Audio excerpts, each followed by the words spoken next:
예, 본격적으로 3월 증시가 시작됐습니다. 3월 흐름 어떻게 갈 것인지, 특별히 선택과 집중이 필요한 시장 상반기를 주도할 3월을 주도할 유망 섹터에 대해서 알아보는 시간 특집으로 마련했습니다. 김기수 승리투자클럽 대표 스튜디오에 모셨습니다. 어서 오십시오. 네, 안녕하십니까. 예, 우리 김기수 대표님은 레전드 전문가이시죠. 방송에 잘 안 오셔서 문제인데 오랜만에 모셔서 이야기를 좀 듣도록 하겠습니다. 일단은 시장 전망 잠깐 여쭙겠습니다. 3월 시장도 변동성이 있을 걸로 전망들을 하고 있는데 대표님 생각은 어떠세요? 자, 이제 2월에 글로벌 시장이 상당히 조정을 많이 그렇죠. 보였죠. 예. 특히 이제 미국 시장에서 10%대, 일주일에 1000포인트 하락했던 게 이틀 정도가 되니까 그 정도로 엄청난 격한 조정이 일어났습니다. 실질적으로 보게 되면 미국 금리 인상 우려에 대한 부분이 사전적으로 진행되면서 격한 조정을 보인 상황이지만 궁극적으로 그런 가운데에서 수급적 측면으로 보게 되면 미국 시장의 매도 지체는 변액보험, 타겟볼 펀드의 비중이 상당히 진행됐었죠. 그 도표에 한번 보시면 2015년도 그리스 구제금융협상 난항 그리고 중국 증시가 신용거래 축소를 하면서 70%대 비중을 유지하던 이 변액보험이 45%까지 하락을 했는데 이번에도 70%의 비중에서 50% 정도까지 비중 축소가 일어났습니다. 이러한 부분들이 격하게 진행되면서 미국 시장의 이 조정이 나타났고 그러한 부분들이 이머징 마켓을 비롯한 그 외의 선진 시장까지도 약세 조정을 보이는 그런 불안한 모습을 보였는데 3월 시장 역시 마찬가지로 주요 변동을 보일 수 있는 요인들은 상당히 많이 있다고 봅니다. 네. 자, 보면 2월 시장이 어떻게 보면 새로운 모멘텀을 좀 잃어버린 상황에서 미국의 금리 인상 우려들 이런 것들로 주가가 많이 밀린 상황인데요. 그러면 3월에 영향을 미칠 만한 변수가 꽤 있다 그러셨잖아요. 핵심 변수들 어떤 거 체크해야 될까요? 이제 3월 7일 날 이제 베이지프 발표부터 시작을 해서 이제 BOJ나 이제 주요 일본이나 유럽 통화정책 회의들이 있고 또 가장 중요시 생각하는 게 3월 20일 FOMC가 있고 또 이제 이런 변수 요인뿐만이 아니라 이번 주에는 대북 특사 파견이라든지 또 3월 말과 4월 초로 가게 되면 한미 군사훈련 재개 여부라든지 이런 이제 지정학적 리스크가 또다시 불거질 수 있는 우려 역시 있기 때문에 상당한 변동 요인은 있는 거죠. 예. 가장 중요한 요인은 아무래도 미국 FOMC일 텐데요. 20일, 21일 중요한 3월 혹은 이제 상반기에 분수령이 될 수도 있겠는데 다소 이제 매파적 발언을 파월 의장이 했고요. 금리는 몰리는 것은 기정사실인데 FOMC가 뭘 봐야 되고 어떤 또 중요한 트리거 역할을 할까요? FOMC 연준 의장이 교체될 때마다 사실 시장은 그 즈음에서 요동을 쳤습니다. 그랬다면서요? 예, 항상 보게 되면 그렇게 요동을 보이는 부분 중에 하나가 우리는 FOMC 의장 하나만을 바라보고 있는데 사실 통화정책을 위반하는 정부 정책적 입장에서 살펴보게 되면 이 연준 의장 교체, 연준 의장이 매파적 성향이냐 아니면 비둘기파적 성향이냐 이 하나가 중요한 것이 아니라 실질적으로 그네들이 이야기하고 있는 금리 인상에 합당한 기준점 이런 부분들이 도달하느냐 안 하느냐에 따라서 금리 인상의 시기가 저울질될 것이고 또 그러한 부분들에서 시장이 지금 생각하고 있는 부분이 올해 3번 정도의 금리 인상을 염두에 두고 있었는데 행여나 4번 정도의 금리 인상이 일어나지 않을까에 대한 불안감 이런 부분들이 격하게 이 시장 조정을 이끌었던 부분인데 제 개인적인 생각은 이 올해 11월 이 미국의 중간 선거가 있고 또 그러한 가운데에 이 미 경기 서프라이즈 지수가 다소 하락하고 있는 부분 이런 전체적인 부분들을 바라봤을 때는 올해 3번 이상 하기가 어렵지 않겠냐 이렇게 보고 있기 때문에 FOMC 회의 이 부분에 대한 금리 인상을 4번 할 것에 대한 부담, 이 우려 때문에 주식시장이 밀린다면 오히려 매수 기회로 바라보고 그런 부분들이 3월 부분에 있어서 점차적으로 안정을 찾아갈 가능성이 높다라고 바라봅니다. 미국의 금리 인상 우려에 이어서 지금 맞물려 나오는 게 글로벌 무역 전쟁입니다. 트럼프 대통령은 글로벌 트러블 메이커이면서 문제를 만들면서도 사실 그러면서 주가를 트럼프 기간 동안에 주가는 사실 올랐어요. 그런 점에서 이 무역 전쟁과 관련된 우려, 충돌, 증시에 미치는 영향은 어느 정도로 보세요? 아주 중요한 부분이고 상당히 크고 그러한 것들이 또 주도 업종의 재편 과정을 보일 수 있는 요인이기 때문에 이 사항은 아주 중요하다 볼 수 있습니다. 트럼프가 또다시 철강과 알루미늄에 고율의 관세를 부과한다는 이야기를 들으면서 참 오해제라, 오통제라라고 스스로 이야기를 했었었는데 그만큼 이 트럼프가 이야기하고 있는 보호무역주의의 강화는 예. 지속될 가능성이 높다. 사실 이 트럼프의 정치적 기반이 백인 노동자지 그렇죠. 않습니까? 예. 우리가 러스트벨트라고 하는 만큼 옛날에 사양 산업이었었던 철강이라든지 섬유 이런 쪽의 부흥을 통해서 백인 노동자의 지지를 이끌어내야 되는 이 트럼프의 입장에서 보게 되면 사실 중요한 부분입니다. 이것은 우리가 글로벌 시장에서 이에 대응해서 뭐 중국이든 우리나라든 EU든 뭐 보복 관세를 한다 어떤다 하더라도 사실 최대 소비국인 미국에 맞대응을 해서 이 대응을 한다는 것은 어렵고 않죠. 사실 예. 그 속에서 보게 되면 그것이 더 나아가게 되면 이 공멸을 할 수밖에 없는 그런 부분이죠. 그런 것들이 글로벌 시장 무역 규모를 감소시킬 수밖에 없는 요인인데 그럼에도 불구하고 트럼프가 계속할 수밖에 없는 부분은 사실 러시아 게이트 탄핵과 연관된 부분이거든요. 예. 11월 중간 선거에서 승리하지 못하면 트럼프의 미래도 보장받을 수 없는 부분이기 때문에 다소 이 글로벌 시장에 부담을 안 주더라도 자국의 네. 자기의 지지 기반을 확고히 하는 그런 부분들에 의해서는 어쩔 수 없는 선택이다라고 하는 부분이고 그런 부분들이 계속 이어질 수 있다라고 하는 부분. 특히 우리나라는 수출로 먹고 사는 나라인데 뭐 연초에 여러분들이 수입산 세탁기에 대해서 관세를 부과한 것처럼 그런 부분들 흐름들을 살펴봤을 땐 우리가 어떤 업종 그런 부분 어떤 업종과 어떤 섹터를 선택해야 되는지에 대한 기준점을 제공하는 요인이기 때문에 중요한 사항이라고 볼 수 있겠습니다. 네, 당신이 먼지를 뒤집어 쓰지 않으려면 먼지를 일으켜라 이런 말이 있습니다. 트럼프는 계속해서 물론 정치적인 말씀하신 그 자기의 입지 이런 걸 위해서도 계속해서 이제 노이즈가 납니다. 투자자들은 이제 그걸 고려해야 되는데 김기수 대표님과 전반적인 시장 상황부터 봤고요. 본격적으로 이제 오늘 얘기를 하려는 주제들 그러면 이제 3월 시장 상반기 어떤 섹터들이 시장을 주도해 나갈 것인가에 관한 얘기를 살펴보겠습니다. 어쨌든 어려운 시장 가운데서도 이제 돌파구를 찾아야 되고 시장은 또 좀 올라올 가능성도 있는데 어떤 섹터들이 또 이 상반기의 주도 섹터가 될까요? 우리가 이제 그 주도 섹터를 살펴보기 전에 네. 주도주에 대한 개념을 이해를 할 필요가 있는데 사실 주도주라는 거는 역사적 신고가를 경신하면서 이 산업 전반에 대한 패러다임을 전환을 통해서 삶의 질을 향상시킬 수 있는 그런 업종, 섹터 이 부분이 가장 중요하거든요. 뭐 50%, 60% 뭐 반토막 났다가 하루에 10% 상승했다고 해서 그것을 주도 업종이나 주도 그렇죠. 섹터라고 이야기하지는 않습니다. 그만큼 그런 상황 속에서 그러면 실질적으로 우리 시장이나 미국 글로벌 시장에 있어서의 가장 강한 섹터가 어떤 부분이냐 그리고 그 강한 섹터에 의해서 글로벌 기업들끼리 경쟁을 했을 때 우리 기업이 1등 기업으로서 경쟁 우위를 가지고 나아갈 수 있느냐 하는 부분이 가장 중요한데 사실 도표를 하나 보도록 하겠습니다. 네. 미국 시장에서 뭐 이러한 여러 가지 정치적 변수나 경제적 변수 이런 부분이 아니어도 미국 시장에서 이익 증가율이 가장 높은 쪽 그리고 이익 규모가 가장 큰 쪽 이런 부분들을 살펴보게 되면 실질적으로 보게 되면 IT 헬스케어라고 할 수가 있습니다. 좀 도표에서 조금 잘못 나오고 있는데 업종별 저건 이제 IT 쪽에서 이야기하고 업종별 나오네요. 이익 성장률이거든요. 이런 부분을 보게 되면 보시면 IT 헬스케어가 가장 크죠.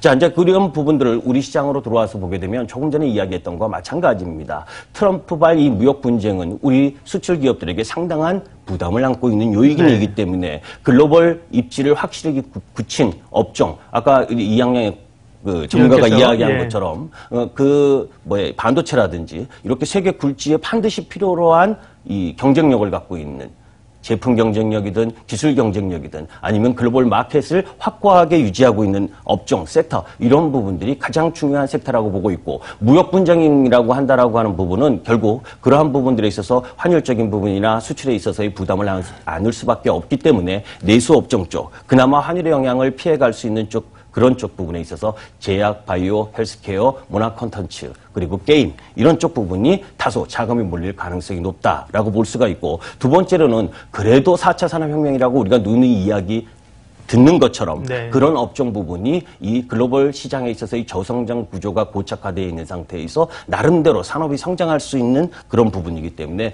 그래도 그쪽에서 놀아야 된다라고 보고 있습니다. 네. 자, 제약바이오가 과거에는 이제 기대감으로 올랐다 쑥 꺼지고 실적이 안 되는 그런 이 과정들을 몇 차례 반복하지 않았습니까? 근데 최근에는 셀트리온도 그렇고요. 보면 이제 실적이 나오고 있고 이제 신약 개발 같은 경우 성과가 나오면서 계속 기대감이 있습니다. 먼저 말씀하신 제약바이오 헬스케어 업종은 어떻게 대응하면 좋을지. 다만 사실 또 주가가 올라 있는 건 좀 부담스럽기도 하거든요. 우리가 이제 항상 주가의 가격을 바라보게 되면 부담스러운 거죠. 주식의 가치를 바라보는 것이 가장 중요합니다. 우리가 제가 이 MTN 방송에 처음 출연했을 때가 2005년으로 기억을 하는데 그때 앵커님하고도 이런 방송을 하면서 이야기했었던 그 당시의 주도 업종, 주도 섹터 2002년에서 2005년으로 갈 때는 인도와 중국의 인프라 구축 이런 부분들 때문에 산업재 소재, 조선철강건설기계지주화학 이런 업종이 상당히 크게 상승을 했었죠. 그리고 나서 현대차, 기아차 해서 이 기아차가 7,000원대에서 84,800원까지 고점을 찍고 하락하는 등 각 국면마다 주도 섹터가 있었던 부분입니다. 그런 부분들 속에서 우리 시장으로 가만히 살펴보게 되면 우리나라 업종 부분에서 글로벌 시장에서 1등 시한 업종들이 상당히 많죠. 그때 조선이든 반도체든 그리고 정유화학이든 해외 건설도 마찬가지입니다. 그렇게 화랑을 보이면서 우리 국내 기업들이 그래도 그 어려운 흐름들 속에서 1등씩을 한 번씩 먹어본 부분이죠.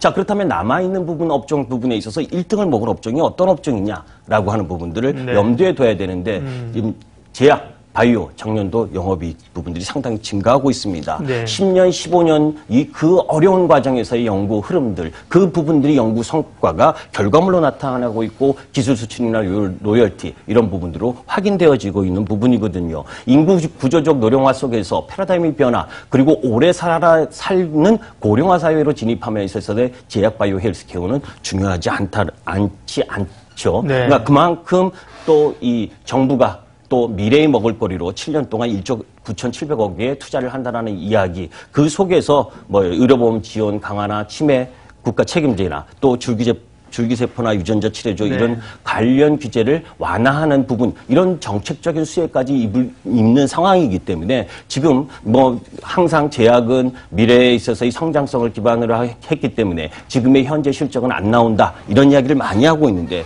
차근차근히 지금 그 실적에 대한 답을 해주고 있고 그러한 가운데에 있어서 미국 시장 아까 보셨듯이 미국에서도 자가 면역 치료제나 면역 항암제 이런 부분들은 시장 대비 아웃퍼폼하고 있다라고 하는 부분 우리 시장에 있어서의 제약 바이오 헬스케어는 눈여겨봐야 된다라고 보시면 되겠습니다. 지금 말씀하신 섹터 가운데 유망 종목으로 좀 말씀해 주실 수 있는 건 어떤 건가요? 사실 많이 올라온 것도 있죠. 그렇기 때문에 기술적으로 대응해야 되는 부분도 있습니다. 바이오 시밀러의 셀트리온이 상당히 많이 올랐기 때문에 그에 이제 부응해서 삼성 바이오로직스라든지 그리고 유전자 치료제의 제넥신, 신라젠 이런 부분들은 성과를 내고 기술 수출을 하는 쪽 라인 부분이거든요. 또 줄기세포 관련주에 여러분들이 알고 있지만 안트로젠이나 차바이오텍 그리고 또 이 자가 면역 치료제로 한올 바이오 이런 종목 부분들은 눈여겨봐야 된다 이렇게 보시면 되겠습니다. 네, 제약 바이오 업종 유망 테마로 꼽으시고 관련주를 말씀해 주셨고요. 앞서 문화 콘텐츠 업종을 말씀하셨는데 이건 사실은 이제 사드의 어떤 피해가 이제 제거되면 오를까 기대를 하고 있었는데 그것보다 좀 다른 양상으로 최근에 관심을 가지면서 문화 콘텐츠 업종이 주목받습니다. 그 이유와 함께 또 관련주 좀 말씀해 주세요. 항상 어떤 업종이나 종목 부분, 사람의 삶도 마찬가지지 않습니까? 유기 뒤에 기회가 오고 또 비온 뒤에 땅이 굳어지는 거죠. 한한령의 여파 속에서도 생존한 기업들은 그만큼의 경쟁력을 갖고 있다라고 하는 부분이고 사실 실질적으로 내부로 들여다보면 한국 콘텐츠 제작사들은 합종 영향이 상당히 심화됐습니다. 그러니까 우리가 이 콘텐츠의 중요성에 대한 이야기는 말을 안 해도 그 중요성은 크다라고 할 수가 있는데 실질적으로 보면 카카오가 로엔을 인수하고 네이버가 또 YG 엔터테인먼트에 1,000억을 인수한 이러면서 나름대로 콘텐츠를 구축하기 위한 노력을 많이 하고 있죠. 글로벌 시장에서도 마찬가지입니다. 넷플릭스 그리고 또 중국 한한령이 다소 완화될 수 있다는 기대감 거기에서 또 디즈니로 이어지는 이러한 흐름들로 봤을 때 한국 콘텐츠 기업들, 생존한 기업들, 그리고 대형 기업들은 지금 이제 막 성장의 시발점을 통과하고 있는 상황이다라고 하는 부분들을 생각할 수가 있는데 넷플릭스의 한국 계정의 TV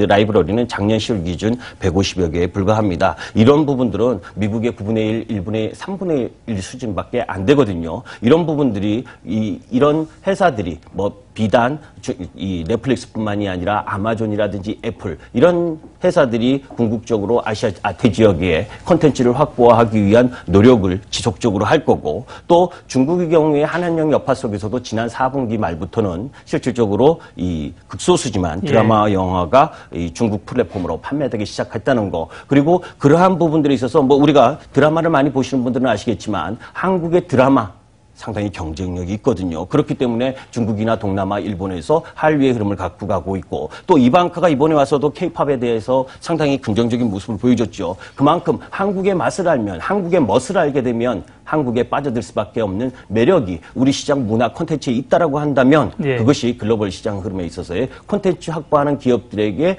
몸값을 올릴 수 있는 기회가 될 수 있다라고 보기 때문에 상당히 눈여겨봐야 될 섹터다 이렇게 보고 있습니다. 관심주는요? 물론 가장 큰 스튜디오 드래곤이죠. 뭐 1년에 24편에서 25편 정도의 이 드라마 제작을 할 수 있는 부분이고 그리고 J 컨텐트리 그리고 스튜디오 드래곤의 지분을 많이 갖고 있는 CJ ENM도 괜찮은데 CJ ENM은 뭐 CJ 오쇼핑의 합병이라든지 그리고 넷플릭스 넷마블의 이 가격이 주가가 떨어지면서 조금 제외할 부분이고 뭐 로엔이라든지 그리고 쇼박스 이런 부분들에 대해서는 지속적으로 관심을 가져야 된다 이렇게 보고 있습니다. 네, 뭐 한한령뿐만 아니라 넷플릭스발 방송 환경의 변화 이런 것들이 콘텐츠 업종에 대한 기대감을 줍니다.